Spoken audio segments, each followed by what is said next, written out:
Political news, sports news, crime news કે તમારા રાજ્યના સમાચાર, હવે દરેક ખબર પર રહેશે અમારી નજર. ગુજરાતનો સર્વશ્રેષ્ઠ ન્યૂઝ ચેનલ.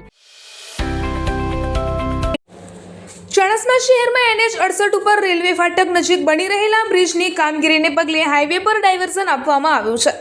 હાઈવેનો માર્ગ સવારે 6 વાગ્યાથી બપોરે 2 વાગ્યા સુધી બંધ રહેતા વાહન વ્યવહારનો વધારાનો ભાર હવે શહેરના આંતરિક માર્ગ પર પડ્યો છે. ખાસ કરીને ભારે માલવાહક ડમ્પરો અને રેતી ભરેલા ટ્રકોની અવરજવરથી શહેરના રસ્તાઓ તેમજ ભૂગર્ભ ગટર અને પાણીની પાઇપલાઇનોની સલામતી સામે સવાલો ઊભા થયા છે.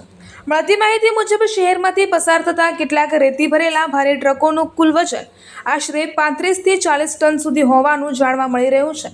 આટલા ભારે વાહનો સતત આંતરિક માર્ગો પરથી પસાર થતા હોવાથી રસ્તાઓ પર ભારે દબાણ સર્જાયું છે. ડાયવર્ઝનના કારણે નાના વાહનો માટે વૈકલ્પિક માર્ગની વ્યવસ્થા કરવામાં આવી છે, જ્યારે ભારે વાહનોને બપોરે 2 વાગ્યા બાદ પસાર થવાની મંજૂરી આપવામાં આવી હોવાનું જણાઈ રહ્યું છે. તેમ છતાં ભારે વાહનોની અવરજવરથી શહેરમાં ટ્રાફિકનું ભારણ વધ્યું છે. ભારે વાહનોની અવરજવર વચ્ચે ચાણસ્મા કોર્ટની સામે ગટર લાઇન બેસી જતા ગટર ઉભરાવાની સમસ્યા સર્જાઈ હોવાનું સામે આવ્યું છે. આ ઘટનાની જાણ થતાં નગરપાલિકા તંત્ર દ્વારા તાત્કાલિક કામગીરી શરૂ કરવામાં આવી છે.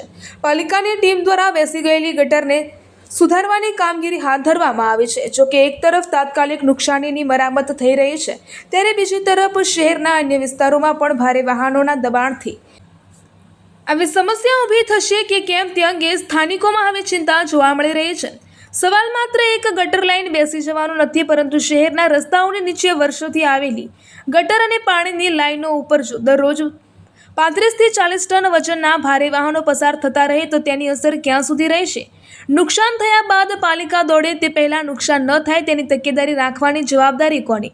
સ્થાનિકોમાં એવો પણ સવાલ ઉઠી રહ્યો છે કે ડાયવર્ઝન જાહેર થયા બાદ ભારે વાહનોના રૂટ, સમય અને શહેરની આંતરિક માળખાકીય સુવિધાઓની ક્ષમતાનું યોગ્ય આયોજન કરવામાં આવ્યું છે કે નહીં?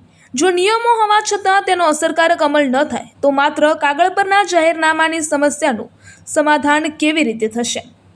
નગરપાલિકા હાલ ગટર લાઇનની મરામત માટે તાત્કાલિક કામગીરી કરી રહી છે, પરંતુ સવાલ એ ઊભો થાય છે કે એક જગ્યાએ નુકસાન થયા બાદ દોડવાનું કે પછી સમગ્ર શહેરની માળખાકીય સુવિધાઓની અગાઉથી ચકાસણી કરવાનું? હાઈવેનું કામ વિકાસ માટે જરૂરી છે, પરંતુ વિકાસના નામે ચાણસ્મા શહેરની માળખાકીય સુવિધાઓ પર 40 ટનનો તોડ ન પડે તેની જવાબદારી હવે તંત્રની છે.